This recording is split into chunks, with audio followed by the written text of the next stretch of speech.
Brothers and sisters, let's consider the importance of prayer in our lives. God is a God of justice and mercy. He wants the best for us. He wants us to remain in him. To promote justice and peace, we need to pray and work. Our catechism tells us that prayer is the raising of one's mind and heart to God. Archbishop Jason Gordon reminds us that prayer for the Christian is like water for fish. To pray, he says, is to realize the truth that we are in God, and in him we live and move and have our being. Pope Francis reminds us that we must not just rattle off our prayers, but we must pray from the heart. In prayer, he says, we learn to see one another as brothers and sisters. In prayer, there are no rich and poor people. There are sons and daughters, sisters and brothers. In prayer, there is no first or second class. There is brotherhood and sisterhood. It is in prayer that our hearts find the strength not to be cold and insensitive in the face of injustice.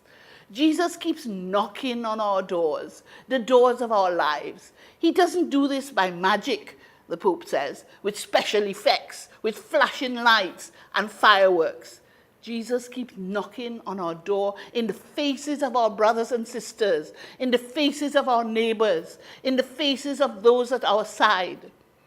St. Paul tells us in 1 Thessalonians 5, verse 5, 17, line 17, that we must pray without ceasing. Prayer helps us to communicate with God, to talk to him, and to draw closer to him. It helps us to build right relationships, not only with God, but with our neighbor and with God's creation. By praying constantly, we ourselves can change and become more just, more like the persons that Jesus wants us to be. How much time do you devote to prayer each day? Teach your children to pray. Pray as a family. We live in a society and a world which are sorely ill. Our prayers are needed if we are to find solutions for the many social ills that threaten to overwhelm us. And remember, justice and peace will not become a reality unless our prayer is linked to action. As we read in James 2, line 17, if good works do not go with faith, it is quite dead. Pope Francis has said, you pray for the hungry, then you feed them.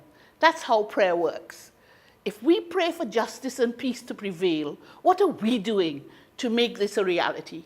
May the Lord continue to inspire us to do what is right, to build better communities and a better world, so that his reign will be reflected here on earth.